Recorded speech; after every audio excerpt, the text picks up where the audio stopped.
গতকালকে সাবেক অবৈধ আইন মন্ত্রী, অবৈধই বলা যাবে কারণ সরকারও অবৈধ, মন্ত্রীগুলো অবৈধ। ওনারে যখন ডিম উপর দিয়ে মারে, নিচ দিয়ে মারে, বিভিন্ন জায়গায় যখন ডিম দিচ্ছিল এ থেরাপির কারণে, শেষ পর্যন্ত বলেই ফেলেছে একটা দোষও আমার না, সব আমারই উপর থেকে নির্দেশ দিয়েছে হাসিনা। এ কথাটা বলার পরে দেখলাম লোকটা হাসতেছে। আমার মনে হয় ওর তার আমার এই যে এক মামা এসেছে আজকে সাথে কুষ্টিয়া থেকে, অনেক মামা, ওর একটা হালকা তার কাটা আছে। আমার মনে হয় এই ব্যাটারও তার এরকম কেটে গেছে।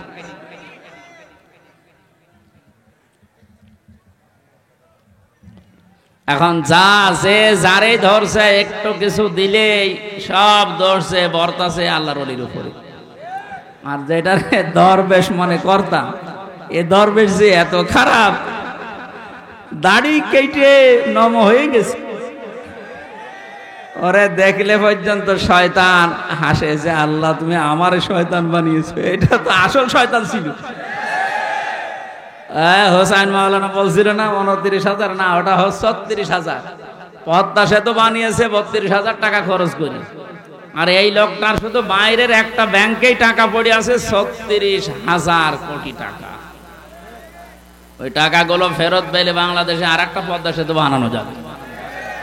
মালয়েশিয়ায় দেখলাম এই যে পেনাং থেকে এই আর একটা শহরে যাবার সময় 2টা ব্রিজ পর পর, একটা মনে হয় 8 কিলোমিটার, একটা 17 কিলোমিটার। এই যে বিশাল বিশাল ব্রিজ তারা বানিয়েছে, বাংলাদেশেও সম্ভব, শুধু এই দরবেশদের টাকাগুলো বাইরে থেকে নিয়ে আসা। এই জন্য যারা দায়িত্বে আছেন আহ্বান জানাবো, এসব এ দরবেশ হোক আর ধরবেশ হোক, এদেরকে এভাবে বিভিন্ন জায়গা দিয়ে ডিম যখন দিচ্ছে দিয়ে কি বলবো, এগুলো নিয়ে এই টাকা পয়সাগুলো সব আমাদের দেশে নিয়ে আসেন, এ দেশ ইনশাল্লাহ দাঁড়িয়ে যাবে। আমরা পবিত্র পরিষ্কার পরিচ্ছন্ন হওয়ার কথা বলছিলাম। স্বাধীন দেশে যেহেতু এখন আছি, চর্মচোখে 52 বছর 53 বছর তো আমার বয়স না, আমার বয়স 32-33 বছর। এখানে যারা আছে এরকম বহু বয়সের মানুষ আছে, এ মানুষগুলো সহ আমরা দেখেছি এই 52 বছর বিভিন্ন মানুষে দেশটা চালিয়েছে, কিন্তু কাঙ্ক্ষিত মানের শান্তি আমরা এখনো পাইনি। এখন শুধু বাকি আছে যে কোরআন দিয়ে চললে কেমন দেখা যায়, এটা দেখতে বাকি আছে। এটা আমরা দেখতে চাই কিনা? এটা তো এমনি এমনি হবে? কথা শেষ করি ভাই। এমনি এমনি শুধু দোয়া করি হবে? কাজ করা লাগবে না? সুতরাং কোরআন দিয়ে চালাবে যারা, এরকম মানুষগুলোকে আজ আমরা ওখানে পাঠাতে চাই আর দেখতে চাই চর্মচোখে। আল্লাহ আমাদেরকে তুমি একটু দেখার তৌফিক দাও যে জমিনটা কোরআন দিয়ে চলছে। দল মত নির্বিশেষে আমরা এই অনুষ্ঠানে ইবাদত মনে করে এসেছি। বলেন তো আলহামদুলিল্লাহ। তাআওয়ানু আলাল বিররি ওয়াত তাকওয়া ওয়া লা তাআওয়ানু আলাল ইসমি ওয়াল উদওয়ান। আল্লাহর ঘোষণা, এই পৃথিবীতে তোমরা ভালো কাজে, নেক কাজে একে অন্যকে সাহায্য করো, অন্যায় কাজ করবা না, অন্যায় কাজে সাহায্য সহযোগিতা করবা না। আজ আমরা আহ্বান জানাচ্ছি, রাষ্ট্র যেহেতু সংস্কার আরম্ভ হয়ে গেছে বা চলছে, আমরা সব জায়গায় ইসলাম দিয়ে সংস্কার করতে চাই। নবীর উপরে দরুদ আর সালাম পাঠ করার মাধ্যমে তেলাওয়াতকৃত আয়াত থেকে যেটা লিখে দিয়েছেন এর উপরে ভিত্তি করে আমরা তাফসীরুল কোরআন মাহফিলে তাফসীর আকারে কথা বলতে চাই ইনশাআল্লাহ। জবান খোলে কোরআনে কারিম থেকে। আমি যেহেতু 8-9 দিন ছিলাম, মাওলানা মিজানুর রহমান আজহারি ভাই, এরপরে ডেভিড লিও নামে একজন আছে, ইসলামিক চিন্তাবিদ, স্কলার, অনেক দামি লোক। এরপর ডক্টর জাকির নায়েক সাহেবের সাথে দেখা হয়নি, হওয়ার কথা ছিল। এ মানুষগুলোর কাছে মিশে আমি যেই কয়দিন ছিলাম, আমি সবচাইতে বড় বিষয় পেয়েছি, ওনারা আলেমদের কিছু দায়িত্ব কর্তব্য, যেহেতু ওনারাও মজলুম মানুষ, আসবে, দেশে ফিরে আসবে। মিজান ভাই জানিয়েছে আমি কিছুদিনের ভেতরেই দেশে যাব। আমি বলেছিলাম ভাই দেশে আসার পরে কুষ্টিয়া, আমার জন্মভূমি কুষ্টিয়াতে কোরআনের কথাগুলো চলে না, কারণ যে 2জন শয়তান এই বাংলাদেশে আল্লাহ পাঠিয়েছে ওই জেলায়।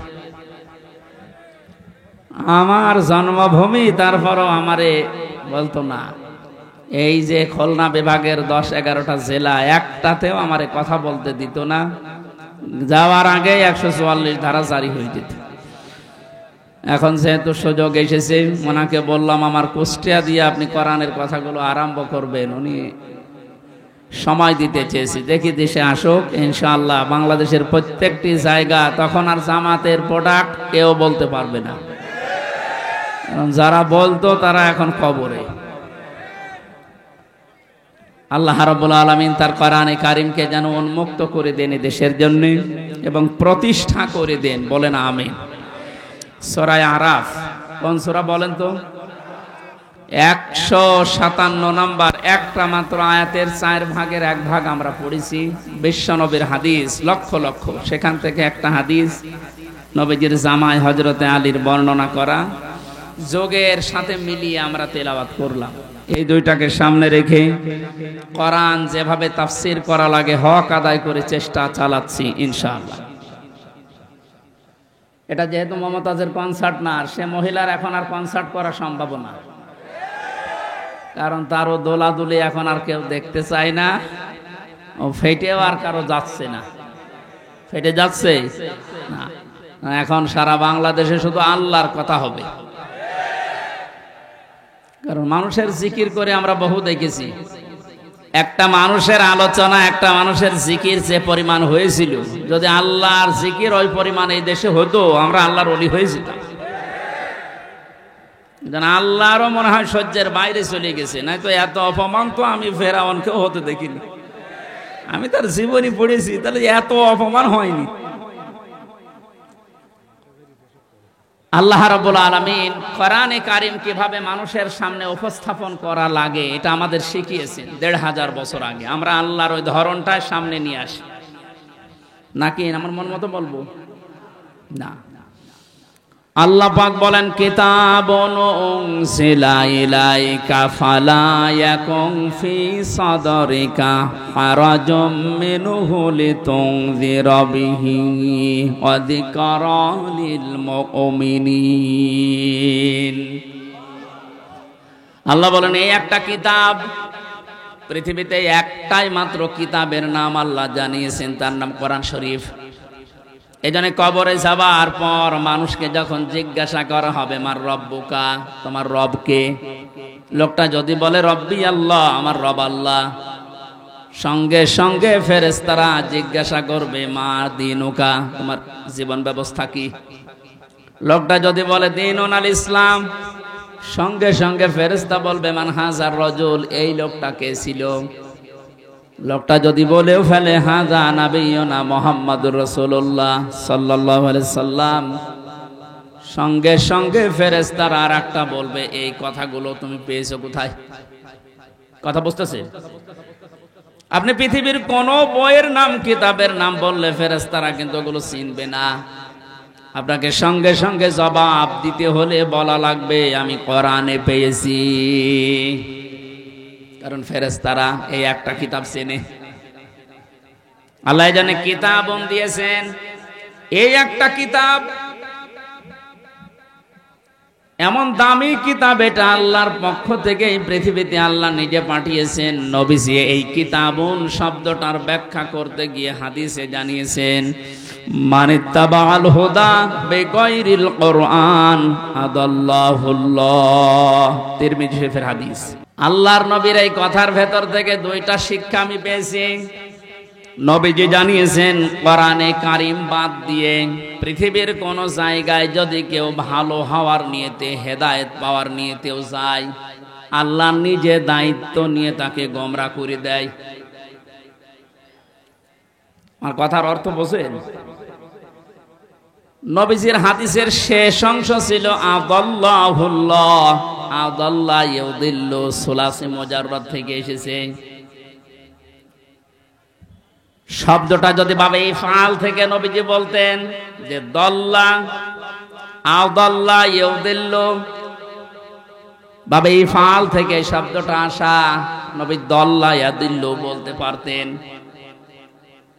দল্লা ইয়াদিল্লু এ শব্দ দিলে বাংলা অর্থ হতো আপনি নিজেই নিজেকে খারাপ বানিয়ে ফেলেছেন, আপনি নিজের জন্য নিজে দায়ী, আর কেউ দায়ী না। কিন্তু আদল্লা শব্দ যখন আসবে বাংলা অর্থ তখন হবে আপনার হয়তো নিয়ত ভালো ছিল, আপনি কোন জায়গায় গিয়েছিলেন যে ভালো হয়ে যাব, কিন্তু কোরআন সেখানে ছিল না। এই জন্য আল্লাহ রাগ করে নিজে দায়িত্ব নিয়ে আপনাকে আরো খারাপ বানিয়ে দেবে। এটার জন্য সবচাইতে বড় কারণ হচ্ছে পৃথিবীতে একটাই মাত্র কিতাব আল্লাহ মানুষকে হেদায়েত দেওয়ার জন্য সর্বশেষ পাঠিয়েছেন, তার নাম কোরআন শরীফ। কোরআন বাদ দিয়ে হেদায়েত দেওয়ার মতো কোনো কিতাব কিয়ামত পর্যন্ত আর নেই। কথা বুঝতেছে?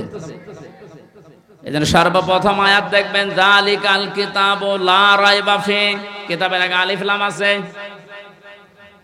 আল্লাহ নির্ধারিত করে জানিয়েছেন একটাই মাত্র কিতাব যেটা মানুষকে হেদায়েত দিতে পারে, তার ভেতরে কোনো সন্দেহ নেই, ভুল নেই, অবকাশও নেই। হাদিসের ব্যস্ততায় আমি যেটা পেয়েছি, ও বাংলার জনগণ, কোরআন যেখানে নেই ওই রকম জায়গায় এখন থেকে যদি আপনি ভালো হওয়ার নিয়তেও যান, আপনাকে আমির হামজা খারাপ বানাবে না, খারাপ বানিয়ে দেবে কে? এবার এক বাক্যে বলবেন হেদায়েত দেওয়ার একচ্ছত্র মালিকানা হামজার? বলেন। নবীজির? কার? আল্লাহ ছাড়া পথ কেউ দেখাতে পারে না, হেদায়েত দিতে পারে না। উনি যদি বলেন আমি তোকে খারাপ বানাবো, বলেন তো কে আছে আপনাকে পথ দেখাবে? বলেন। এই জন্যে আমার শেষ কথা, ফাইনাল কথা এইটাই, আজকে থেকে সিদ্ধান্ত দৃঢ়ভাবে নেওয়া লাগবে। কোরআন যেখানে নেই, সে যত বড় বাবার দরবার হোক, যত বড় রাজনৈতিক দল হোক, যেখানে কোরআন চলে না, কোরআনের কর্মসূচি নেই, আমি ওখানে যাব না। ওখানে যদি আমি ভালো হওয়ার নিয়তেও থাকি, তাহলে আমারে খারাপ বানিয়ে গোমরা বানিয়ে জাহান্নামে পাঠাবে কে? আমার মনে হয় এই ওয়াজটা যদি আজ আমরা বাংলার 18 কোটি জনগণের ভেতরে 10 কোটি মানুষও মেনে নিতে পারি, এদেশে আমরা গোমরাহি থেকে মুক্ত হব। আল্লাহ রাব্বুল আলামিনের হেদায়েত আমাদের জন্য আম হয়ে যাবে। আশা করছি আপনি কথাটা মেনে নেবেন আপনার প্র্যাকটিক্যাল জীবনে, যে কোরআন যেখানে নেই ওই রকম দলে আমি আজকে থেকে আর নেই। এটা শুধু সামিয়ানার নিচ পর্যন্ত শেষ, বাইরে নিয়ে যাবেন তো? যেখানে কোরআন নেই, তাহলে যদি আপনি জানো ভালো হওয়ার নিয়ত আপনার ছিল, কিন্তু আপনাকে আল্লাহ ভালো রাখবে না। শ্বশুরকে মানুষ অনেকে বাবা বলে ডাকে, এটা হারাম না, জায়েজ আছে। কিন্তু নিজের বাবার সামনে যদি বারবার শ্বশুরকে আব্বাজান বলেন, লোকজন জিজ্ঞাসা করে এইটাকে, এটা আমার শ্বশুর আব্বা, আর এইটা চিনি না, বাবার রাগ হবে না? বাবা বলা জায়েজ আছে বলে আপনি একেবারে সব সময় মুখে ফেনা তুলে ফেলবেন আব্বাজান বলে, আসল যেটা জন্মদাতা বাবা, ওর কোনো খবর নেই।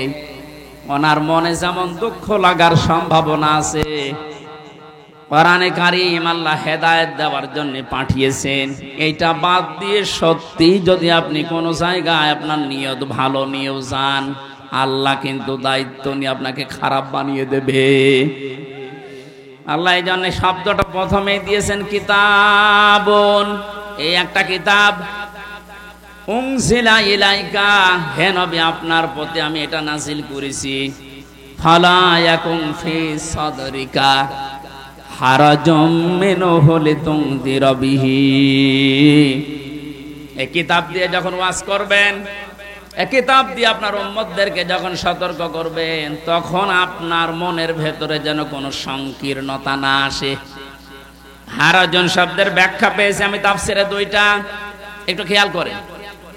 1 নম্বরে কোরআনে কারীম দিয়ে যখন আপনি মানুষকে বোঝাবেন, তাফসির করবেন, ব্যাখ্যা বিশ্লেষণ দিবেন, তখন আপনার মনের ভেতরে যেন এই ধারণা না আসে, না জানি অনেকের আবার মন খারাপ হয় কিনা। এরকম মানুষ দেশে ছিল না? কোরআন দিয়েই বলতো, কিন্তু কেটে যেত, চেপে যেত, গোপন করত। মনে মনে ভাবতো সব যদি কোরআনের কথা ওপেন ভাবে এভাবে খোলাখুলি বলি, সবার মন পাওয়া যাবে না, অনেকে আমার উপর মন খারাপ করবে। এই জন্য নবীজিকে আল্লাহ প্রথমে এ শব্দ দিয়ে জানিয়েছেন, আপনি যখন কোরআন প্রচার করতে যাবেন তখন আপনার মনের ভেতরে যেন কোনো সংকীর্ণতা কাজ না করে যে কে কি বলল।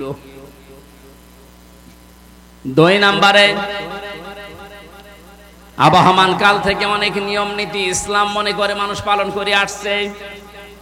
আপনি যখন কোরআনে কারিমের কথাগুলো সঠিকভাবে তুলে ধরবেন, ওইগুলো টিকবে না, এমনি কেটে যাবে।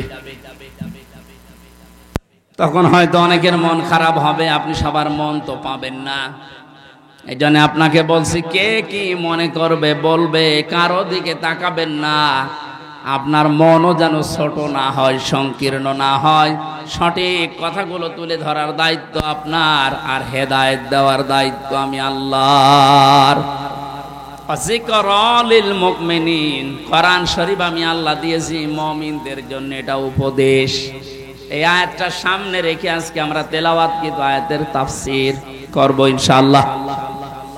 এবার বলি আমরা, আউযু বিল্লাহি মিনাশ শাইতানির রাজীম, বিসমিল্লাহির রহমানির রহিম।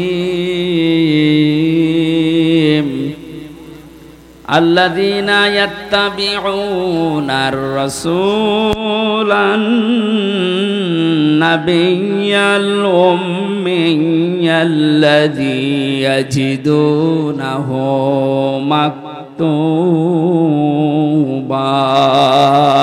صدق الله العظيم। কোন সূরা বলেন তো? আরাফ। আরাফ মানে, আরাফ মানে প্রাচীর। আরাফ মানে কি? বিভিন্ন অর্থ আছে। আরাফের অন্যতম অর্থ হচ্ছে আরাফ মানে প্রাচীর। কিয়ামতের দিন আল্লাহ জান্নাত জাহান্নামের মাঝে একটা প্রাচীর দাঁড় করাবেন। কিছু মানুষকে আল্লাহ ওই জায়গায় বসাবে, জান্নাতেও দেবে না, জাহান্নামেও দেবে না, ওখানে স্টিল তারা বসে থাকবে, দাঁড়িয়ে থাকবে। এই খেয়াল করে, নামকরণ বলছে। তাফসীর করার জন্য 13টা জিনিস সামনে রাখা লাগে। আমরা উসুলে তাফসীরের যে নিয়ম পড়েছি, এখানে কত আলেম বসে আছে দেখতে পাচ্ছেন না? নাকি ফাটা যায় একজনকে লাগিয়ে দেব? ছাতা করলে কি ইবাদত থাকবে? এটা কষ্ট হচ্ছে গরমে আমাদের, তারপরও যেহেতু এটা ইবাদত, এই কারণে আমরা বসে আছি কিছু নেওয়ার জন্য, নাকি? আরাফ কি নাম বললাম?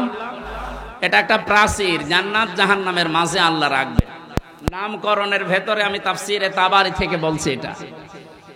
নবীজি বলেন, সাহাবীরা, এখানে আল্লাহ যাদেরকে বসাবেন এদেরকে জান্নাতেও দেবে না, জাহান্নামেও দেবে না, একেবারে স্টিল। প্রশ্ন করলেন সাহাবী, হে নবী, এদেরকে আল্লাহ জান্নাতে দিচ্ছে না, কারণ কি? বিশ্বনবী জানিয়েছেন, এই মানুষগুলোকে আল্লাহ জান্নাতে দেবে না, তার অন্যতম কারণ এরা মা বাবার সাথে খারাপ আচরণ করত। এরা নামাজ পড়েছে, রোজা রেখেছে, ভালো ভালো কাজের আঞ্জাম দুনিয়ায় দিয়েছে, দান সাদগা এদের সব ছিল, শুধু একটা বিষয়, পারিবারিক জীবনে মা বাবার সাথে এদের ভালো ব্যবহার ছিল না। এজন্য কোরআনে কারিমে আল্লাহ জানিয়েছেন, ক্বাদা রাব্বুকা আল্লা তা'বুদু ইল্লা ইয়্যাহু ওয়া বিল ওয়ালিদাইনি ইহসানা। আমি আল্লাহ রায় দিয়েছি। রায় দিচ্ছেন কে? আমি আল্লাহ রায় দিয়েছি, ফয়সালা করেছি, সিদ্ধান্ত নিয়ে ফেলেছি যে আমি আল্লাহ ছাড়া কারো ইবাদত করা যাবে না, আর মা বাবা যাদের আছে তাদের সাথে ভালো ব্যবহার করা লাগবে। এই আয়াতের ভেতরে 2টা বিষয় বেশি। কয়টা? এই যে আল্লাহর ইবাদত করা লাগবে, আল্লাহর আইন মানা লাগবে, কোনো প্রশ্ন করা যাবে? বলেন বলেন, আপনার বুঝে আসুক বা না আসুক, আল্লাহর আইন, আল্লাহর ইবাদত মাস্ট বি। আপনাকে এই জন্য আল্লাহ বানিয়েছে। তাহলে আল্লাহর আইন মানা এটা ফরজ। আল্লাহর আইন মানা কি? আরো জোরে বলেন। মা বাবার আইন মানা কি? না, এই শোনেন, মাঝখানে ওয়া আল্লাহ দিয়েছেন, খেলা করার জন্য দিয়েছেন। ওয়া বিল ওয়ালিদাইনি ইহসানা। মা বাবার আইন মানা ফরজ না, মা বাবার সেবা করা ফরজ। মা বাবার পেছনে খরচ করা, তাদের সেবা শুশ্রূষা করা, এটা কিন্তু নফল না, মুস্তাহাব না, মুবাহ না, এটা আল্লাহর নামাজ যেমন পড়েন ঠিক ওই রকম ফরজ। এ মানুষগুলো এই কাজ করে না, এই জন্য আল্লাহ এই জায়গায় দাঁড় করিয়ে রেখেছে। সাহাবী বলেন, হে নবী, এদেরকে আল্লাহ জাহান্নামে দেয় না কেন? তাহলে বিশ্ব নবী বলেন, সাহাবীরা, এই মানুষগুলো দিন কায়েমের জন্য দুনিয়ায় আন্দোলন করেছে, চেষ্টা চালিয়েছে, এই কারণে জাহান্নামও দেয় না। তাহলে হাদিস থেকে বোঝা যায়, দুনিয়ায় যারা দিন কায়েমের জন্য চেষ্টা চালাবে, সংগ্রাম করবে, মুজাহাদা করবে, এই মানুষগুলোর জন্য জাহান্নামের আগুন হারাম। আমরা জাহান্নামে যেতে চাই না, কারণ যারা আমরা ইসলাম এই পৃথিবীতে দাঁড় করানোর জন্য, কায়েম করার জন্য চেষ্টা চালিয়ে যাচ্ছি, খাদেম হিসাবে, কামলা হিসাবে, আমাদেরকে আল্লাহ জাহান্নামে দেবেন, আপনি বিশ্বাস করতে পারেন। তো পারিবারিক জীবনে যেন এমন কোন কাজ আমরা না করি যে না আমরা জান্নাতেও যেতে পারছি না। এখন একটা ছোট্ট প্রশ্ন এখানে আছে, আজ হাজার লক্ষ পরিবারে আমরা অনেকেই চেষ্টা করে যাচ্ছি যে পারিবারিক জীবনে আমরা শান্তি সুখে কাটাবো, যেন জাহান্নামে যাওয়া না লাগে মা বাবার সাথে আচরণ খারাপ করার কারণে। তো অনেক পরিবারে আমরা বাস্তবে দেখতে পাচ্ছি, স্ত্রীর কারণে আর স্ত্রীর মা বাবার এই কুপরামর্শের কারণে অনেক সংসারে সন্তান মা বাবার সাথে ভালো আচরণ করতে পারছে না। সম্মানিতা মা বোন যারা বিভিন্ন জায়গায় বসে আছেন, শুধু নামাজ পড়া আর পর্দা করা ইবাদত না, মানুষের সাথে মুআমালাত, মুআশারাত, পারিবারিক জীবনে নিজের নিকট আত্মীয় স্বজনের সাথে ভালো ব্যবহার করাও ইবাদত। এটা আজ হাজারো পরিবারে নেই, এজন্য অনেক মানুষ ইসলামও সঠিকভাবে মানতেও পারছে না।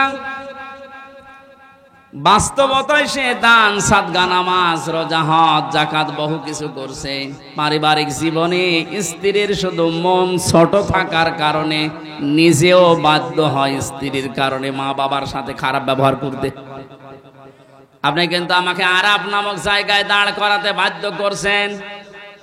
যারা এসেছেন ওরা মন উদার করবেন, মনে করবেন যাদের বাড়িতে আসলাম এগুলো আমার মা আর বাবা। আমি হাজারো মেয়ে লোককে দেখেছি, নিজের মা বাবা দোষ করলেও কিছু মনে করে না, মাফ করে দেয়, মানিয়ে নেয়। শ্বশুর শাশুড়ি একটু ভুল করলে মানাতে পারে না, তখন স্বামীর কাছে আস্তে আস্তে কানে কানে কথা তুলে দেয়। এরকম মহিলা দেশে নেই? শ্বশুর শাশুড়ি যারা বসে আছেন ওরা তো এখন বগল বাজাচ্ছে যে কাজ হচ্ছে।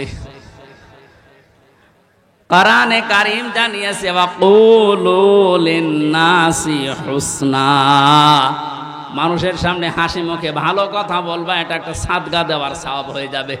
আপনি শ্বশুর আর শাশুড়ি হয়েছেন তাতে কি?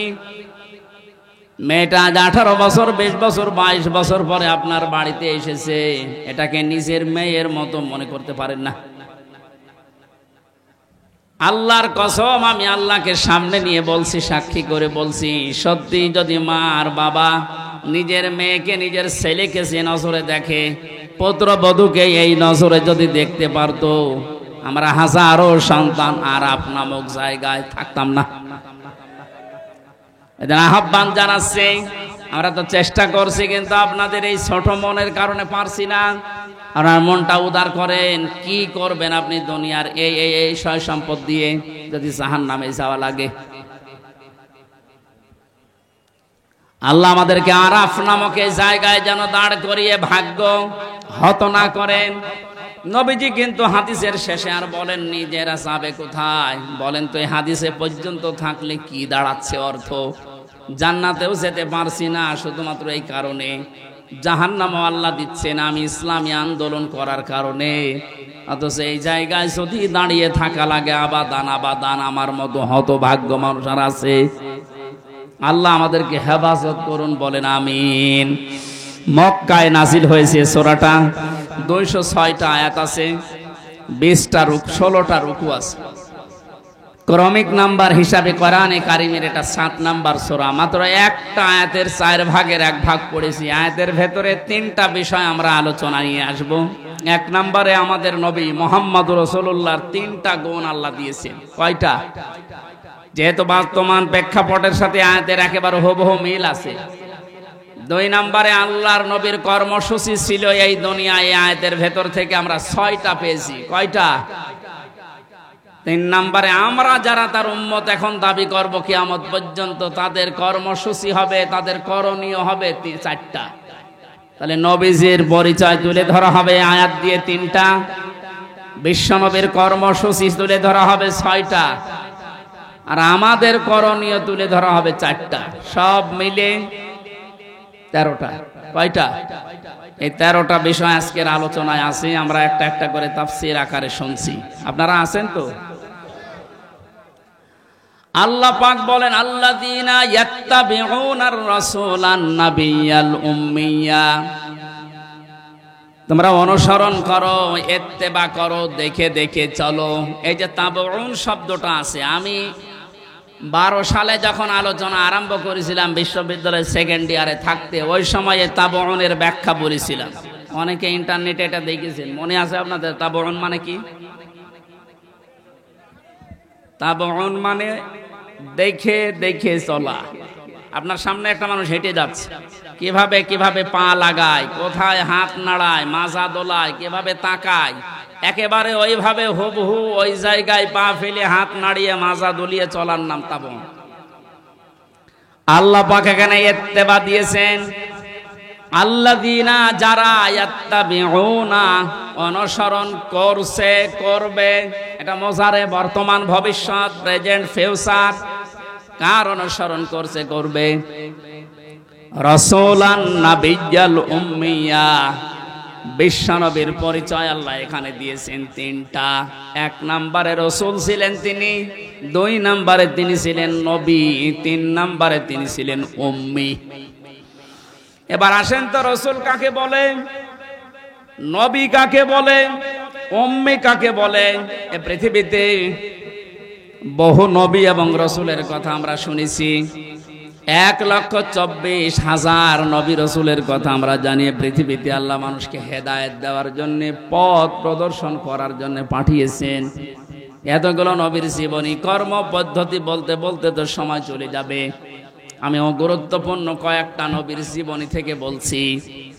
যত নবীকে আল্লাহ দুনিয়ায় দাওয়াতি কাজ করতে পাঠিয়েছিলেন, সবচাইতে বেশি কষ্ট সহ্য করেছিলেন হযরতে মুহাম্মাদুর রাসূলুল্লাহ। এনার পরে যার নামের তালিকা পাওয়া যায় তিনি হযরতে ইব্রাহিম আলাইহিস সালাম। এনার পরে যার নামের তালিকা আছে হযরতে নূহ আলাইহিস সালাম। এনার পরে যাদের নামের তালিকা আছে সিরিয়াল হিসাবে, আল্লাহ পাক কোরআনে কারিমে জানিয়েছেন, শারআ লাকুম মিনাদ-দীনি মা ওয়াসসা বিহি নূহা ওয়াল্লাযী আওহায়না ইলাইকা। আমি নির্ধারিত করে দিলাম, লিখে দিলাম, নির্ধারণ করে দিলাম, আমি আল্লাহ সই স্বাক্ষর করে দলিল করে দিলাম তোমাদের জন্যে। নূহ আলাইহিস সালামকে, ইব্রাহিম আলাইহিস সালামকে, ঈসা আলাইহিস সালামকে, এই সমস্ত মুসা আলাইহিস সালাম, এই বড় বড় নবীদের নামগুলো দিতে দিতে আল্লাহ জানিয়েছেন, হে নবী, এই প্রত্যেকটা নবীকে কিন্তু আমি আল্লাহ জানিয়েছিলাম আন আকিমুদ্দিন, তোমরা দিন কায়েম করো। আপনাকেও আমি ওহী করলাম ঠিক ওইভাবে, আওহায়না ইলাইকা, আপনার প্রতি আমার একই ওহী, আন আকিমুদ্দিন, আপনি দিন কায়েম করেন জমিনে, ওয়ালা তাতাফাররাকু ফি, এ বিষয়ে কোনো ফতোয়াবাজি করবেন না। সময় কিন্তু এসে গেছে এখন এই দেশে ঠিক ওই রকম। আর যে যেখানে যে মতে চলেন না কেন, সবাইকে আমরা আহ্বান জানাচ্ছি, সবাই আসেন ঐক্যবদ্ধ হয়ে আল্লাহর দিন, কোরআনে কারীম, ইসলাম এই দেশে আমরা এখন কায়েম করার পরিবেশ তৈরি করি। সত্যিই যদি এটা কায়েম না হয়, হালালকে হালাল জেনে অনেক সময় মানা যাবে না, হারামকে হারাম জানার পরও ছেড়ে দেওয়া যাবে না। এ 17 বছর যেটা দেখলাম, এই জন্য আমাদের সবচাইতে বড় কাজ হবে এখন আল্লাহর এই জমিনে আল্লাহর দিন কি করে কায়েম করা যায়, দাঁড় করানো যায়। বিশ্ব নবী মুহাম্মদুর রাসূলুল্লাহকে আল্লাহ রাসূল বলে ঘোষণা দিচ্ছেন যে, হে নবী, আপনি আপনার পরিচয় উম্মতদের সামনে দেবেন যে আমি তোমাদের জন্য রাসূল হয়ে এসেছি। 511 জন রসুলের কথা আমরা পড়েছি, আর বাকিগুলো সব আল্লাহ নবী হিসাবে পাঠিয়েছিলেন। এই সমস্ত মানুষদের দায়িত্ব কোরআনে কারিমে এক একটি আয়াতের ভেতরে আল্লাহ দিয়েছেন। ওয়ালাকাদ বাআসনা ফি কুল্লি উম্মাতির রাসূলান আনি ইবুদুল্লাহ ওয়াজতানিবুত তাগুত। রব্বুল আলামিন বলেন, এ পৃথিবীর যত ওয়ালাকাদ বাআসনা ফি কুল্লি উম্মাতির রাসূলান, প্রত্যেকটি জাতির জন্য আমি আল্লাহ রাসূল পাঠিয়েছিলাম। প্রতিটি নবী আর রাসূলদের জীবনের দায়িত্ব মূল ছিল দুইটা। তারা উম্মতদের কাছে যেই বলতেন আল্লাহর ইবাদত করো। কার ইবাদত? এই শব্দটা নিয়ে আজ হাজারো জায়গায় আমরা এই দেশের ভেতরে অনেক ভেজাল দেখতে পাচ্ছি। এই যে ইবাদত, এই শব্দটা ব্যাপক অর্থবোধক একটা শব্দ। এটা নিয়ে আজ হাজারো ঝামেলা ভেজাল তৈরি করে শব্দটাকে আজ কলঙ্কিত করে ফেলেছে অনেকে। এই জন্য সতর্ক হওয়ার সময়, সংস্কারের সময় যখন চলছে, আমরা এখন সতর্ক এবং সংস্কার এই মন নিয়ে আমরা ইবাদত করব। আমার ইবাদতের ভেতরে যেন কোনো ভেজাল না আসে। গাড়ি গাড়ি ইবাদত করা লাগবে, কোরআনে আল্লাহ এমন দেয়নি। ইবাদত করো, আখলিস দীনাকা ইয়াকফিকাল আমালুল কলিল। তোমার ঈমানটা যদি খাঁটি হয়, কাজকর্ম আমল যদি কম হয়, আমার আল্লাহ মাফ করে দেবে। আমাদের অনেকের কাজ কারবার দরবেশ বাবার মতো গাড়ি গাড়ি দেখতে পাচ্ছি। ওর একটা বক্তব্য শুনেছিলাম কয়েকদিন আগে, ও বলেছে কোরআনেও সমস্যা আছে। এই নামটা নিয়ে, আহলে হাদিসের নাম নিয়ে অনেক মানুষ আজ মানুষকে ধোঁকা দিচ্ছেন। আহলে হাদিস এই শব্দটা খারাপ না, কিন্তু শব্দটা নিয়ে আজ ধোঁকা দিয়ে বোকা বানিয়ে অনেকে এখনো পর্যন্ত জালেমদের পা চাটতেছে। কালকের বক্তব্য ছিল একজনের রফিক নামে, আমি নাম নিয়েছি এই কারণে চেনার জন্য। এই লোকটা জানাচ্ছে এখন জনগণকে, আবু সাঈদ নামে এই ছেলেটা শহীদ হয়নি, ও নিজে আত্মহত্যা করেছে।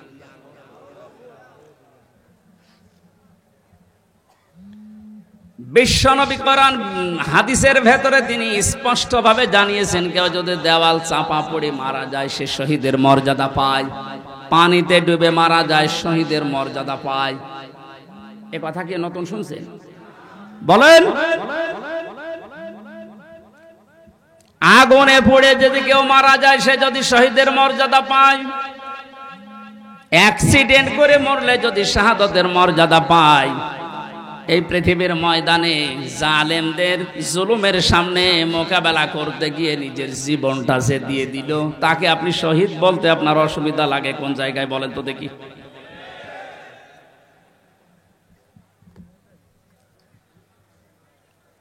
এবার আমার দুইটা নোটিশ বলছে, যেহেতু এই শব্দটা শুনি আজ 2 দিন ধরে অনেক জালেমের দোসর যারা, তারা এখনো পর্যন্ত অপপ্রচার চালাচ্ছে এদের বিরুদ্ধে। এই জন্য 2টা নোটিশ বলছি। সূরা বাকারার 154 নম্বর আয়াত, 2 নম্বর পারা, 2 নম্বর পৃষ্ঠা, 12 নম্বর 13 নম্বর লাইনে আছে, ভালো করে মিলাবেন। আল্লাহ পাক বলেন, ওয়ালা তাকুলু লিমান ইয়াকতালু ফি সাবিলিল্লাহি আমওয়াত বাল আহইয়াউ ওয়ালাকিন লা তাশউরুন। আপনি হয়তো এভাবে এতদিন চিন্তা করেননি, যেভাবে আমি বলছি মিলিয়ে দেখেন। আল্লাহ বলেন, ওয়ালা তাকুলু, হে পৃথিবীর লোকেরা, কেউ এ কথা মুখ দিয়ে বলবা না। কথা বলে মানুষ কি দিয়ে? বলো না কেন? এজন্য মুখের ওপর আল্লাহ নোটিশ দিয়েছেন, কেউ এ কথা বলবা না। 1 জন 2 জন না, কেউ বলবা না, বহু বচন। লিমান ইয়াকতালু ফি সাবিলিল্লাহি আমওয়াত, আমি আল্লাহর জন্য, মানবতার জন্য যারা জীবন দিয়ে গেল, এ মানুষ মরে গেছে, এ কথা বলবা না। বাল আহয়াউন, বরং তারা জীবিত। ওয়ালাকিন লা তাশউরুন, কিন্তু তোমরা টের পাও না। এটা তো মুখের ওপর আল্লাহ দিলেন, মানুষ মুখের পরে অন্তরেও ধারণা করতে পারে। ধারণা করা কি দিয়ে? অন্তর দিয়ে মানুষ যেন ধারণাও না করে যে তারা শহীদ হয়নি, তারা এমনি মারা গেছে, কথা যেন ধারণাও না করে। সূরা আলে ইমরান 4 নম্বর পারার 11 নম্বর পৃষ্ঠার 9 নম্বর লাইনের 159 নম্বর আয়াতে আল্লাহ 69 নম্বর আয়াতে আল্লাহ জানিয়েছেন, ওয়ালা তাহসাবান্নাল্লাযীনা কুতিলু ফি সাবিলিল্লাহি আমওয়াতা বাল আহয়াউন ইনদা রাব্বিহিম ইরযাকুন। খুব খেয়াল করেন, অন্তর দিয়েও কেউ যেন ধারণা না করে যে ওরা মারা গেছে। আল্লাহ পাক বলেন ধারণাও কোনোদিন করবি না যে ও মরে গেছে না, কারণ জীবন জালেমের সামনে নিজের জীবন দিয়ে দেওয়া তো সহজ কথা না। ওরা কিন্তু জীবিত আছে, ওরা জিন্দা। ইনদা রাব্বিহিম ইরযাকুন, তারা তাদের রবের কাছেই রিজিক পাচ্ছে। সুতরাং আবু সাইদ রংপুরের এই ছেলেটা জালেমের সামনে দাঁড়িয়ে জীবনটা দিয়ে শাহাদতের মরণ পেয়েছে। এটা কোনোদিন আপনি মুখ দিয়ে যেন না বলেন যে লোকটা মরে গেছে, ধারণাও না করেন যে ও মরে গেছে না, ও শহীদ হয়েছে। কি হয়েছে? স্বাধীনভাবে কথা বলতে পারতাম না। পাশের জেলায় বাড়ি আমার, নাটোর, কুষ্টিয়া। এখানে দাওয়াত খেতে এসেছিলাম বিয়ের, তারপর আমার ঢুকতে দেয়নি। কোথায় ছিলাম আপনি টের পেয়েছেন? স্বাধীনতা পরাধীনতা কি আমরা 17 বছর টের পেয়েছি। স্বাধীনভাবে চলাফেরা করার, বাক স্বাধীনতা ফিরিয়ে দেওয়ার জন্য যে মানুষগুলো জীবন দিয়েছে, মাস্ট বি 100 ভাগ আমি বিশ্বাস করি ওরা সব শাহাদতের মর্যাদা পেয়েছে। এমনকি জালেমের জুলুমের শিকার হয়ে আয়না ঘরেও বহু মানুষ জীবন দিয়েছে, জেলখানার ভেতরে জীবন দিয়েছে। এমনকি কোরআনের পাখিকে অনেকে বলছে উনি স্বাভাবিকভাবে মারা গেছে না, আমি পাশের ছেলে ছিলাম, উনি 1 নম্বরে, আমি 4 নম্বরে। আল্লামার সাথে আমার একদিন দেখা হয়েছিল মাত্র 10 মিনিটের জন্যে। উনি এমনি মারা যায়নি, ওনাকে মেরে ফেলা হয়েছে। তার বাস্তব প্রমাণ ওনার মুখের হাসিটা। এখন ভিডিও বের হচ্ছে, জেলার আর সোফারের আত্মীয়রা তারা পরিচয় দিয়ে বলছে ওনাকে জোর করে সই করিয়ে বলেছে আপনি সই করেন, আপনাকে মুক্ত করে দেওয়া হবে নির্বাহী আদেশে। এই কথা বলে বের করে নিয়ে গেছে। উনি তো খুশি আনন্দ যে আমি পরিবারের কাছে ফিরে যাচ্ছি। কিন্তু শয়তান যারা আছে, শয়তানি করে, ষড়যন্ত্র করে, যাকে দায়িত্ব দিয়েছিল এই মোস্তফা জামান, এই একলাঙ্গার, এই যে কি জিনিস এখন আমরা টের পাচ্ছি, এ কার তৈরি করা এখন আপনি দেখতে পাচ্ছেন। আমার মনে হয় একে যদি আমার মতো এরকম 10 দিন রিমান্ডে রাখেন, ও সব সত্য কথা বলে ফেলবে। আমার মুখ দিয়ে রিমান্ডে একটা কথা ওরা বের করতে পারেনি। শেষ পর্যন্ত মন মতো লিখে আমাকে বলছে সই করেন, আপনারা ছেড়ে দেওয়া হবে। আমি তো রিমান্ডে বসতাম না যে 164 কি, মনে করলাম ছেড়ে যখন দেওয়া হবে দেই। এখন দেখি সব আমার বিপক্ষে লিখেছে। আমি নাকি দেশের বিরুদ্ধে কথা বলতাম। যতগুলো বক্তব্য দিয়েছি দেশের ভালোবাসার পক্ষে দিয়েছি, কারণ দেশকে ভালোবাসা এটা ইমানের অঙ্গ। আরে মানুষগুলো এটা আমাকে বলে কয়ে নিয়েছে যে বলেন আপনি যে আপনাকে এ দেশের কিছু মানুষ টাকা পয়সা দিয়ে ব্যবহার করে যে আপনি দেশের বিরুদ্ধে, এই সরকারের বিরুদ্ধে, তাহলে আপনাকে ছেড়ে দেব। শেষ পর্যন্ত বলতে রাজি যখন হলাম না, 11 ঘন্টা আমার টাঙিয়ে রেখেছিল কালো কাপড় দিয়ে, চোখ বেঁধে। নিজেরা বলা করতো হুজুর আপনি নির্দোষ আমরা জানি, কিন্তু আপনাকে এই কথা বলা লাগবে। পেছনে হাত হ্যান্ডকাপ দিয়ে বেঁধে, কালো কাপড় দিয়ে চোখ বেঁধে 11 ঘন্টা এক জায়গায় আমার নামাজও পড়তে দেয়নি। 4 ওয়াক্ত জোহর, আসর, মাগরিব, এসা আমি সব ইশারায় পড়েছি। এখন নামাজ পড়ছি কোন সময় আমি তাও জানি না, কারণ মাটির নিচে তো। সর্বশেষ যখন বললাম না এত বড় মিথ্যা কথা আমি বলতে পারবো না, আকিস গ্রুপে আমি চাকরি করতাম, ওনাদের বিরুদ্ধে হাজার হাজার কথা লিখতে বলেছেন, একটাও পারবো না, কারণ ওনারা এরকম না। শেষে আমার বলছে, যদি আপনি আজকে সন্ধ্যার ভেতরে এগুলো স্বীকার না করেন, না বলেন, তাহলে আপনার বউ তুলে নিয়ে আনবো। কি চরিত্র দেখিস। আর এখন অনেক সুর তুলছে অনেকে যে এদের মাফ করে দাও। এই জালেমদের মাফ করা মানে মাজলুমের উপরে অবিচার করা।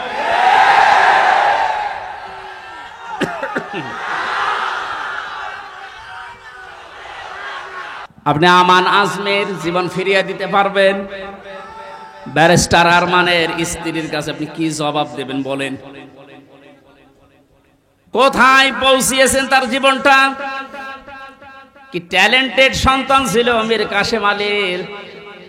আমি জেলখানায় থাকতে এক কারারক্ষী এসে আমার কুতুবউদ্দিন ওর বাড়ি, রাজবাড়ি, রাত 12টার পরে যখন ডিউটি হয়েছে এসে বলছে, হুজুর একটা গোপন কথা বলি, কাউকে যেন বললেন না এখানে, তাহলে আমার সমস্যা হবে।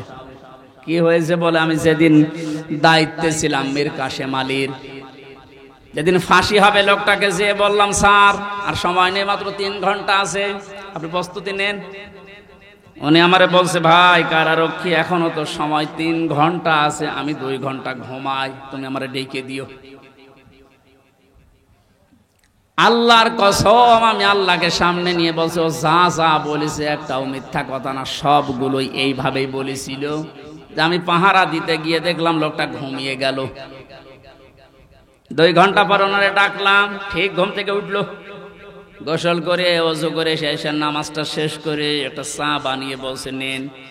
বললাম, স্যার আমি চা খাবো না। আপনার কিছুক্ষণ পরে বলে, জানি আমি, আর মাত্র 15 মিনিট আছে। জল্লাদ শাহজাহান এসে গেছে, ডাক দিয়ে নিয়ে যাচ্ছে, বলেন চলেন।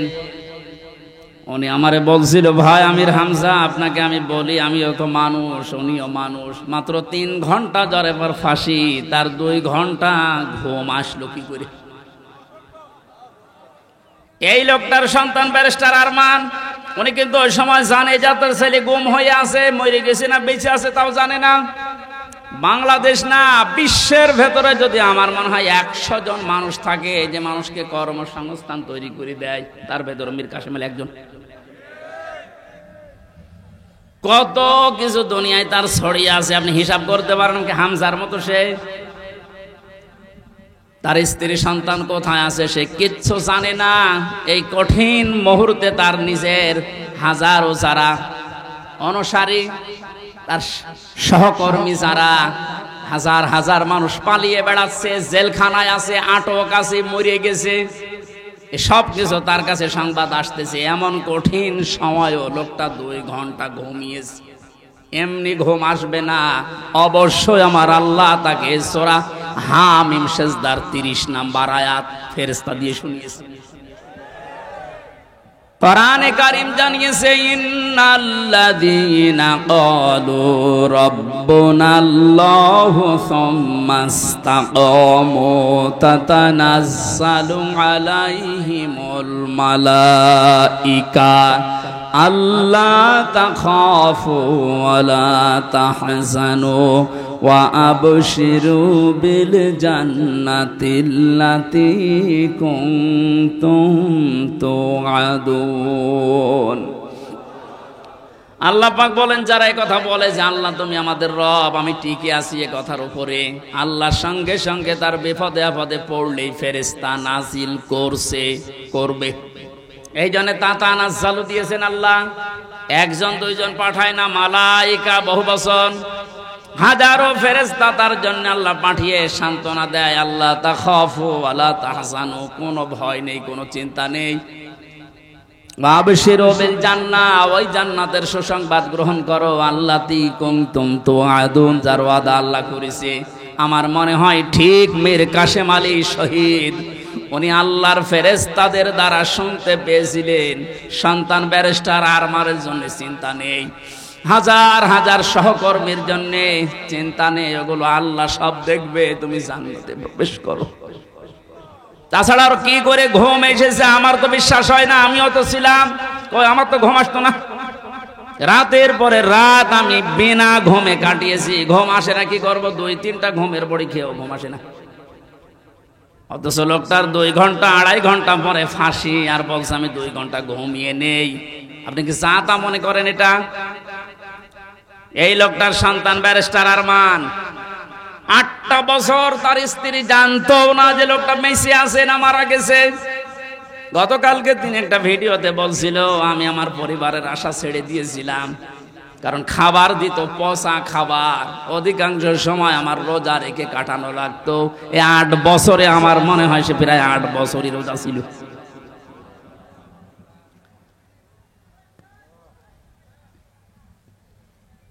কোথায় পৌঁছিয়েছে তারা এই মানুষগুলো? আর উল্টা পাল্টা এখনো পর্যন্ত অনেক জালেমের দোসররা ধারণা করে যাচ্ছে যে কি করেছি যে আমাদের দেশ থেকে তাড়িয়ে দিল। কি করেছেন আপনি টের পাচ্ছেন না? আপনি যদি কিছু না করেন, আপনার শুধু আইনা ঘরের কারণে ফাঁসি হওয়া দরকার। মানবতার সাথে যেটা কত বড় মারাত্মক অপরাধ আপনি টের পাচ্ছেন না এখনো? যারা ছিল তাদেরকে একটু জিজ্ঞাসা করেন। ব্যারিস্টার ব্রিগেডিয়ার আমান আজমি ভাই শেষ পর্যন্ত এক কান্না জড়িত কণ্ঠে বলেছে যে আমি সূর্যের আলো কি এই 10-12 বছর দেখি নাই। এদিকে 1.5 হাত, ওদিকে 1.5 হাত। আমার যে মাটির নিচে ছিলাম ওখানে তাও তো এদিকে 3.5 হাত, এদিকে 2.5 হাত ছিল, আর ওনার আরো ছোট। এরপরও জালেমদের পক্ষে আপনি সাফাই গান, জালেমদের পক্ষে কথা বলেন। আপনি মানুষ, আপনারও বিবেক মরে গেছে। মজলুম অবস্থায় এখনো আছে, এখনো পর্যন্ত অসুস্থ, আমার শরীর এখনো স্বাভাবিক হয়নি, এখনো মুসাফির অবস্থায় আছে। দোয়া করছে আল্লাহ কিয়ামতের আগে কোন জালেম যেন এই দেশে আর ফিরে আসতে না পারে। আমরা যারা আছি এই দেশে এখন, আমাদের আলেমদের উচিত হবে নবীরা রসুলরা তাদের যে পরিচয়গুলো আল্লাহ তুলে ধরেছিলেন, নবীর কাজ কি, রসুলের কাজ কি, এই পরিচয়গুলো আমরা এখন জনগণের সামনে তুলে ধরবো। তাদের কর্মসূচি 6টা। কয়টা? আইহাল্লু লাহুমুত তাজ্জিবাত, তারা হালাল করত পবিত্র জিনিস। আজ বাংলাদেশে হালাল করা লাগবে পবিত্র জিনিসগুলো, আর হারাম করত তারা অবৈধ জিনিসগুলো। বাংলাদেশে এখন প্রত্যেকটা সেক্টরে এখনো পর্যন্ত হারাম জিনিস জিয়ে রাখা হয়েছে। এই এদিকে তাকান, যারা দায়িত্বে আছেন, অন্তর্বর্তীকালীন সরকার থেকে শুরু করে যারা এখন দায়িত্বে আছেন, এই মুহূর্তে আপনাদের সিদ্ধান্ত নেওয়া লাগবে এই জালেমদের সহযোগী যতগুলো ছিল প্রত্যেককেই ইমিডিয়েটলি এখনই ওদেরকে বহিষ্কার করা লাগবে। এটা সংস্কার যেহেতু চলছে, নবীদের কর্মসূচি 6টা ছিল, তার 2 নম্বর এটা হালালকে হালাল বলে বৈধ জায়গায় দিয়ে দেন। এই 17 বছর যারা বৈধ চাকরিতে উন্নতি পায়নি তাদের কাজ উন্নতির ওই জায়গায় দেওয়া লাগবে, আর যারা অবৈধভাবে আন্দাজে চেয়ারের পর চেয়ার পেয়েছে তাদেরকে নিচে নামানো লাগবে। ইসলামী ব্যাংক থেকে শুরু করে বাংলাদেশের যত ব্যাংকিং ব্যবস্থা, বিচার ব্যবস্থা, প্রশাসন, ব্যবসা, প্রত্যেকটি দিক আর বিভাগে যেহেতু সংস্কার আরম্ভ হয়েছে, এই সংস্কার ইমিডিয়েটলি কয়েকদিনের ভেতরেই করা লাগবে। এখনো পর্যন্ত এই হারামখোর যারা, এদের এই অভ্যাস এখনো যাবে না। বলছেন না হুজুর দোয়া করেন। নূহ নবীর চাইতে কি আমি বড় হয়ে গেছি? নূহ নবী দোয়া করেছিলেন না? কি বলেছিলেন? লা তাযার আলাল আরদি মিনাল কাফিরিনা দাজ্জারা ইন্নাকা ইন তাযারহুম ইউদিল্লু ইবাদাকা ওয়া লা ইয়ালিদু ইল্লা ফাজিরান কাফারা। হে আল্লাহ, বহু চেষ্টা করেছি এদের পেছনে, 950 বছর দাওয়াত দিয়েছি। এদের যে চরিত্র, এদের আন্ডা বাচ্চা পর্যন্ত যেন জমিনে একটাও না থাকে, কারণ যেটা থাকবে ওর পেট থেকে যেটা আসবে ওইটাও হবে এরকম হারাম।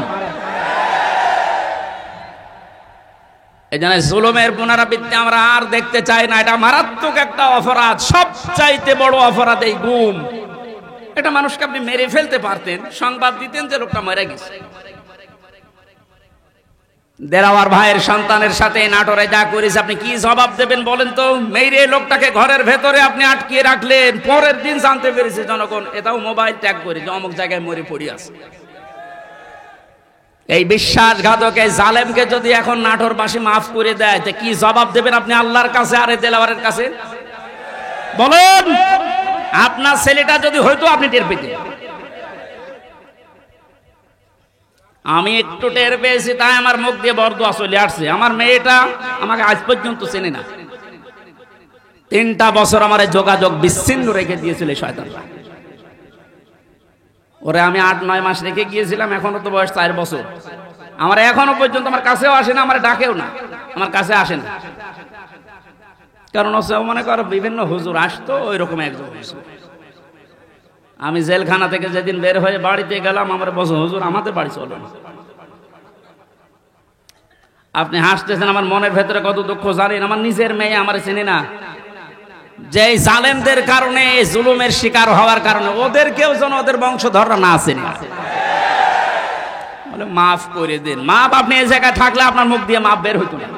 কিসের মাপ? সংস্কার যখন চলছে, নবীদের কর্মসূচি 6টা, এই 6টার ভেতরে 1 নম্বরে এইটা যে হালাল জিনিসকে হালাল জায়গায় নিয়ে এসে বৈধতা দান করেন। সুতরাং এই মুহূর্তে বাংলাদেশের সবচাইতে বড় কাজ হবে, যারা এতদিন পর্যন্ত জুলুমের শিকার হয়ে ওই জায়গায় যেতে পারেনি, ব্যাংকিং ব্যবস্থা বলেন, বিচার ব্যবস্থা বলেন, প্রশাসন বলেন, ব্যবসা বলেন, আজ ওদেরকে ওই জায়গাগুলোয় পৌঁছিয়ে দেওয়া লাগবে। আর হারাম কাজ যেগুলো হারাম হিসাবে হারাম ঘোষণা দেওয়া লাগবে। হারাম এ দেশে নেই। এই কথা বলেন না কেন? বহু অবৈধ জিনিস অলরেডি বন্ধ হয়ে গেছে, সামনে আরো বন্ধ হবে ইনশাআল্লাহ। কোরআনে কারীম থেকে আবার বলছে, আল্লাহ রাব্বুল আলামিন জানিয়েছেন, হে পৃথিবীর মানুষেরা, 3 নাম্বার নবীদের কাজ ছিল সৎ কাজে আদেশ করবে, তারা অসৎ কাজে বাধা দেবে। আজ বাংলাদেশ জামাতে ইসলামীর সর্বোচ্চ দায়িত্বে যিনি আছেন ডাক্তার শফিকুর রহমানের দিকে আপনি তাকান। 4টা দিন এই লোকটার সাথে আমি এক ঘরে ছিলাম, কাশিমপুর কারাগারে। এটা মানুষ বলা যায় না, আমার মানে এটা ফেরেশতা। তার যে ঈমান কোন পর্যায়ে আপনি তার সাথে না মিশলে বুঝবেন না। মনে করছেন জামাত ইসলাম, না, কিসের জামাত? সে জামাতের ঊর্ধ্বে। লোকটাকে আমি একদিন বলছি, স্যার আমি তো 3 বছর আছি, আমিও যোগাযোগ বিচ্ছিন্ন, ওইভাবে বলতে পারি না, আমারে দেয় না। আমার আর মাওলানা মামুনুল হককে কল মোবাইল দিত না, অন্য সবাইকে দেয়, আমাদের দেয় না। হেফাজতের আরো যারা আলেম ছিল তাদের দিত না। ওনাকে দেওয়ার পরেই দেখলাম 4 তলায় দিয়েছে। দেখা করতে যেয়ে বললাম, স্যার এখানে একটা উপায় আছে, আপনি যদি অনুমতি দেন তাহলে আপনাকে এই কারারক্ষীদের মাধ্যমে একটা কায়দা করে মোবাইল এনে দিই, ছোট মোবাইল, আপনি কথা বলতে পারবেন চুরি করে। কি বললে? কার সাথে কথা বলবো? অথচ তার ছেলেটাও পাশের জেলে আছে, তার ছেলেও ডাক্তার, পাশের এক বিল্ডিং পরেই তার ছেলে জেল খাটতেছে। কি হিন্দাল সার্কিয়া, কি শয়তানি নাম, উল্টাপাল্টা নাম দিয়ে মামলা। তার স্ত্রী অসুস্থ হয়ে পড়ে আছে, সে যে একটু খবর নেওয়ার জন্য, না কার সাথে কথা বলবো, আমার বলছে, হামজা আমি সবাইকে, আমার দল সহ সবাইকে আমি আল্লাহর কাছে দিয়ে এসেছি। এই কঠিন মুহূর্তে এই কথা মুখ দিয়ে বের হওয়া, আপনি মনে করছেন এ আর কি? আপনি জায়গা মতো জানতো আপনার মুখ দিয়ে কথা বের হয় কিনা? 5 তারিখের পর থেকে এই লোকটার যে উদ্যোগ দেখতে পাচ্ছি, আজ আমরা সারা বাংলাদেশ সহ যে অ্যাক্টিভিটিস, যে কাজগুলো, সৎ কাজের আদেশ, অসৎ কাজে বাধা দেওয়ার জন্য যে ভূমিকাগুলো পালন করছে, আমার মনে হয় এভাবে যদি আল্লাহ চালায়, কিছুদিনের ভেতরে এটা আমরা দেখতে পাবো। এখন অলরেডি শুরু হয়ে গেছে। আল্লাহর দিনের ভেতরে মানুষ এখন দলে দলে পালে পালে প্রবেশ করছে, তাদের অন্তত বিবেক একটু জাগ্রত আছে। আজ বহু শিক্ষিত মানুষ, আমি কথা বলি তো মাঝে মাঝে, দেখি না, বলছে আর কি করব, জীবনটা নষ্ট করে ফেলেছে জালেমের কথা শুনে, বাকি জীবনটা অন্তত ইসলামের কাছে দিয়ে আখেরাতটা তৈরি করি। যেহেতু কোরআনে কারিমের ঘোষণা এইটা, হে নবী যখন আসবে আল্লাহর সাহায্য, তখন আপনি বিজয় দেখতে পাবেন, আর বিজয় আসবে, দলে দলে মানুষ ইসলামে প্রবেশ করবে। এটা এখন দেখতে বাকি আছে। শুরু হয়ে গেছে অলরেডি। 20% মানুষ এই দেশে দিন কায়েম হোক এটা চাইতো, কিন্তু এই 5 তারিখের পর থেকে আজকে 19 তারিখ, মাত্র এই কয়দিনে জরিপ পেলাম, অলরেডি 35% মানুষ এই দেশে এখন চাচ্ছে যে দিন এই দেশে কায়েম হোক। এভাবে চলতে থাক, দেখবেন 51% পার হয়ে যাবে অন্তত কিছুদিনের ভেতরে। আর 51 ভাগ হয়ে গেলে দেশে ইসলাম কায়েম করা কোনো দাদা ঠেকাতে পারবে না। আমরা ওইটা দেখার আশায় আছি। কথা বলেন। নবীজির কর্মসূচি, আমি এক একটা শব্দের ভেতরে লক্ষ লক্ষ কথা, আমি এত ব্যাখ্যা করতে গেলে এই যে গলা বসে যাচ্ছে, মাইকটা আমার মন মতো হয়নি। 2 নম্বর প্রচন্ড গরম, তো ভেতরে ঘেমে ঘাম গায়ে বসে যাচ্ছে, এই জন্য গলা বসে যাচ্ছে। বোঝা নামিয়ে দেবে, এটা নবীদের কর্মসূচির ভেতরে ছিল। বোঝা নামিয়ে দেয়নি আল্লাহ। এরপরে ছিল বন্দিত্ব অপসারণ করা। বন্দিত্ব অপসারণও চলছে আজ। আমার যা বিশ্বাস, এই দেশে যারা স্বাধীনতা চায়, যারা এই দেশে মানুষের মত প্রকাশের স্বাধীনতা একেবারে সব জায়গায় দিতে চায়, যে সবাই সবার মন মতো চলবা, একটা মানুষও যদি এই দেশে জন্মগ্রহণ করে, সে এই দেশের বৈধ নাগরিক। জামাত ইসলামী বাংলাদেশের কেন্দ্রীয় আমির যিনি ডাক্তার শফিকুর রহমান ঘোষণা অলরেডি দিয়ে দিয়েছে, এই দেশে আমরা সবাই এক পরিবার।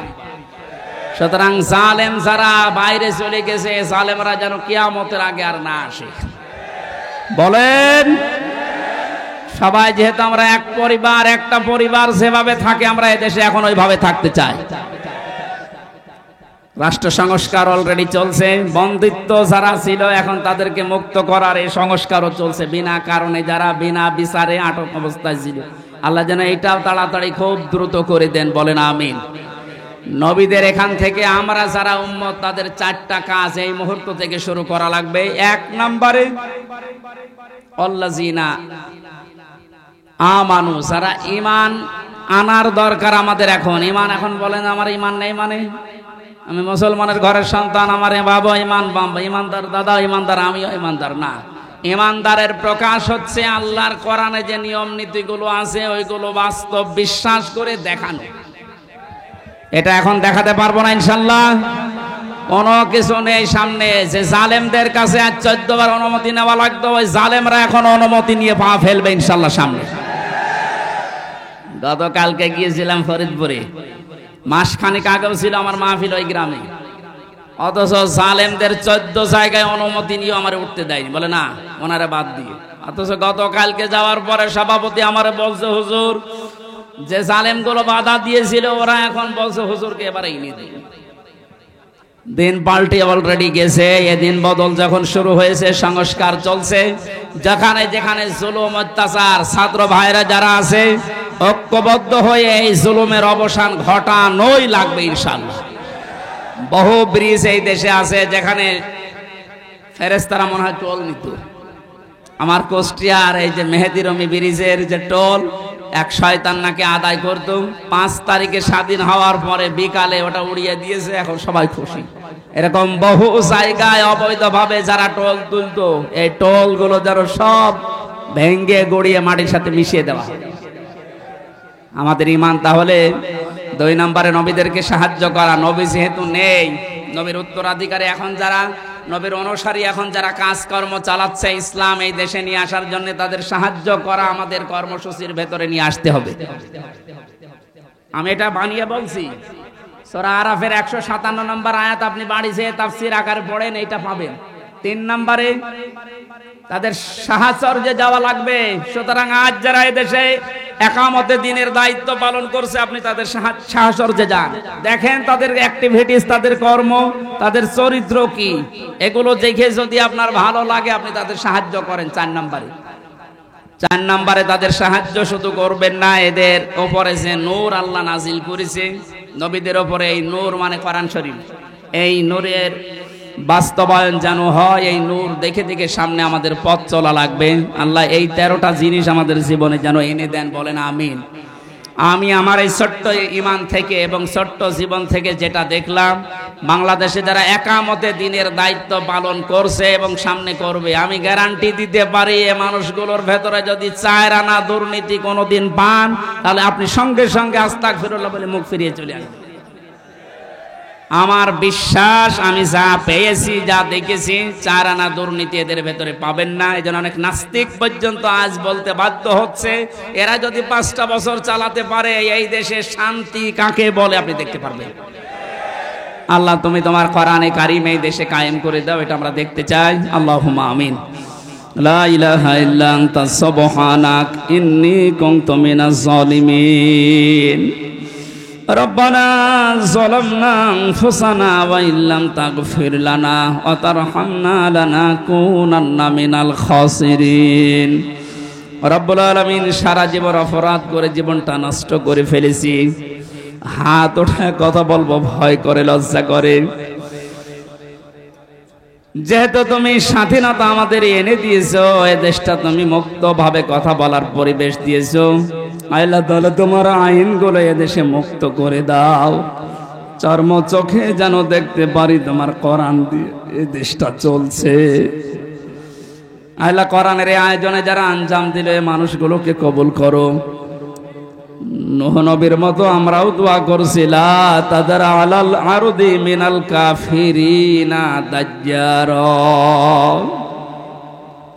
শহীদ আল্লামা দেলাওয়ার হোসেন সাইদি সহ যত মানুষ দ্বীনের জন্য, তোমাকে রব বলে টিকে থাকার জন্য ফাঁসির দড়ি গলায় নিয়ে শহীদ হয়ে জীবনটা দিয়ে গেল, আল্লাহ তাদের শাহাদাতের সর্বোচ্চ মাকাম দান করো। যে ছাত্র ভাইরা, ছাত্র বোনেরা, আল্লাহ তাআলা এই দেশটাকে জালেমের কবল থেকে মুক্ত করে স্বাধীনভাবে আমাদেরকে চলাফেরার সুযোগ করে দিয়ে গেল, তাদের জীবনটা তুমি শাহাদাতের সর্বোচ্চ মাকামে নিয়ে যাও। শহীদ আবু সাইদ ভাই, শহীদ মুগ্ধ ভাই সহ, শহীদ আবু রায়হান সহ, আমি নাম না জানা 14 জন মানুষ আমার সামনেই কুষ্টিয়া থেকে বিদায় নিয়ে গেল 5 তারিখে। যত মানুষ সারা বাংলাদেশে বিদায় নিয়েছি, আল্লাহ এদেরকে তুমি জান্নাত দিয়ে দাও।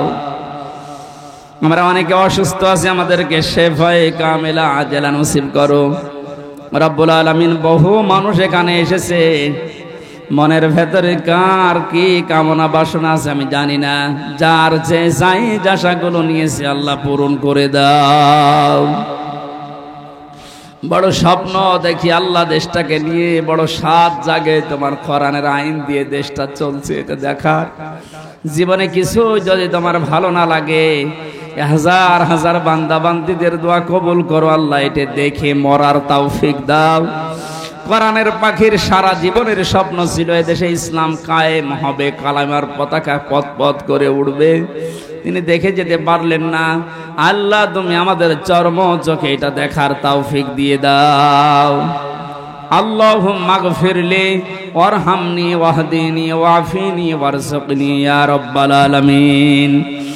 নাটোরের সন্তান আল্লাহ তাআলা অধ্যাপক দেলাওয়ার ভাই তার সন্তানটাকে হারিয়েছে, যেই জালেমের কারণে তার সন্তানটা বিদায় নিও, আল্লাহ তুমি জালেমকে ছাড় দিও না, তার সন্তানকে শাহাদতি হিসাবে কবুল করে নাও।